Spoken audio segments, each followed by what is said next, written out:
এবার চীনের কড়া হুঁশিয়ারি, মধ্যপ্রাচ্যে রেড লাইন অতিক্রম নয়। ইরানে মার্কিন যুক্তরাষ্ট্র ও ইসরায়েলের সামরিক অভিযানের পর মধ্যপ্রাচ্যের পরিস্থিতি নতুন করে উত্তপ্ত হয়ে উঠেছে।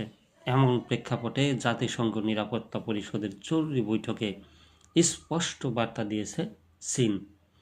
বেসামরিক সুরক্ষার আন্তর্জাতিক সীমা কোনোভাবেই লঙ্ঘন করা যাবে না বলে সতর্ক করেছেন দেশটির স্থায়ী প্রতিনিধি ফু কুং। জাতিসংঘ নিরাপত্তা পরিষদের জরুরি বৈঠকে চীনের স্থায়ী প্রতিনিধি ফু কুং বলেন, সশস্ত্র সংঘাতের ক্ষেত্রে বেসামরিক নাগরিকদের সুরক্ষার জন্য যে আন্তর্জাতিক রেড লাইন রয়েছে তা কোনোভাবেই অতিক্রম করা যাবে না। ইরানে মার্কিন যুক্তরাষ্ট্র ও ইসরায়েলের সাম্প্রতিক সামরিক অভিযানের পর অদ্ভুত পরিস্থিতিতে গভীর উদ্বেগ প্রকাশ করে তিনি জানান, ইরান জুড়ে চালানো হামলায় বিপুল সংখ্যক বেসামরিক নাগরিক হতাহত হওয়ার খবর বেইজিংকে গভীরভাবে শঙ্কিত করেছে।